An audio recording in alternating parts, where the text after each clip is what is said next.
ต่อ hello guys ខ្ញុំត្រឡប់មកវិញជាមួយខ្ញុំ AN ទៅវិញមកនេះខ្ញុំខាធ្វើវីដេអូរៀងយូរដែរខ្ញុំបាត់មុខពី channel YouTube ចូលជាង1ឆ្នាំហើយខ្ញុំថ្ងៃហ្នឹងត្រឡប់មកវិញមកចែក VPN នៅខ្ញុំឡើងចឹងណាខ្ញុំ VPN ជំនួយក្បាលខ្ញុំហើយមុនចូលដល់វីដេអូព្រីនខ្ញុំឲ្យខ្ញុំមើលវីដេអូខ្ញុំបាញ់លេងសិនណាខ្ញុំពីជំនួយក្បាល70-80% នេះហើយវាលេតបែននេះខ្ញុំពីបែនជំនួយលេតបែននេះហើយចង់អាចដល់ OB ណាក៏ទៅលេងបាននេះខ្ញុំជឿខ្ញុំអាចមើលវីដេអូហ្នឹងខ្ញុំតេស្តបាញ់តេស្តនេះខ្ញុំបាញ់វាមិនមែនចូល password ទេគាត់ថាវាជំនួយ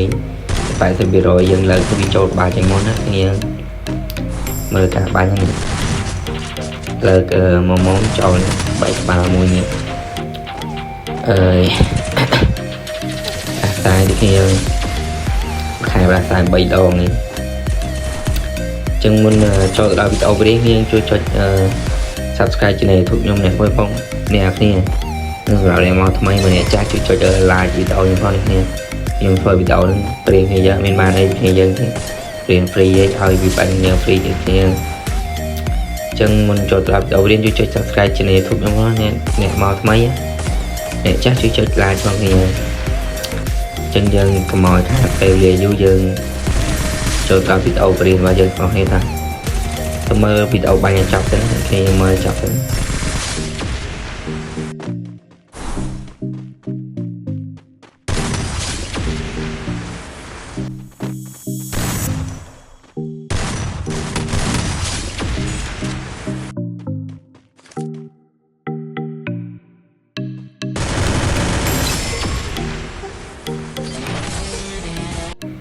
តាខ្ញុំចូលទៅដល់វីដេអូព្រៀងដាក់ទៅបងគ្នាតា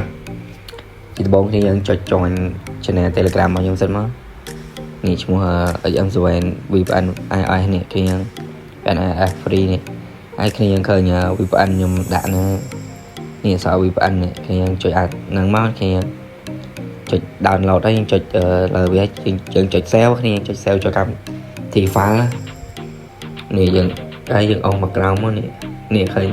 app file ហ្នឹងកម្មវិធី file យើងចុច save មកយើង save ដាក់មួយណាក៏បានដែរខ្ញុំឲ្យយើងចំណាំយើងចុច save មកហើយយើងចុចថយ save មួយទៀតក្រោមនឹង unlock នោះគ្នា save unlock មួយទៀតមកហើយយើងsave ចូលកម្មវិធី file ជាស្រេចខ្ញុំខាន voice over រៀងយូរចឹងរៀងឆ្កងទេយើង save ហើយយើងចូលកម្មវិធី file របស់យើងមកហើយយើង draw file យើង save ចូលមិញនេះ VPN ជំនួយក្បាលនេះខ្ញុំនេះឃើញហ្នឹងហើយយើងចុចលើវាមកអូខេចុចហ្នឹងមកហើយយើងចូល setting របស់យើងមកហើយយើងនេះឃើញអា profile download នេះចុចលើហ្នឹងមកខ្ញុំហើយឃើញកន្លែងអូខេ VPN ហ្នឹងខ្ញុំចុច install វាមកចុចតាមខ្ញុំហ្នឹងមកហើយដាក់ password កៅភាសាយើងមកហើយចុច install វាមកអូខេ install វាមួយទៀតមកហើយវាហើយយើងថយមកវិញខ្ញុំថយទៅដាក់មួយទៀតចូលកម្មវិធី file ទៀតមកនេះ unlock នេះចុចលើវាបបែក file មកចុចលើវាមួយទៀតខ្ញុំចុចឃើញចុចលើវាទៀតមកហើយចុចពណ៌ខៀវមកថយមកចូលទៅកាន់ setting របស់យើងវិញមកអូខេហើយយើងជាស្អីស្គាល់ការនេះឃើញ profile download នេះចុចលើវាមកយើងឃើញយើងចុច install វាមកដាក់ password កងសាប់យើងដូចមិញមកអូខេចុច install វាទៀតមក install ទៀតអូខេហើយប៉ុណ្ណឹងហើយខ្ញុំអាចចូលលេងបាននេះដាក់នេះឃើញ unlock នេះហើយវីដេអូខ្ញុំក៏មានតែប៉ុណ្ណឹងដែរខ្ញុំចាំជួបគ្នាវីដេអូក្រោយទៀតខ្ញុំ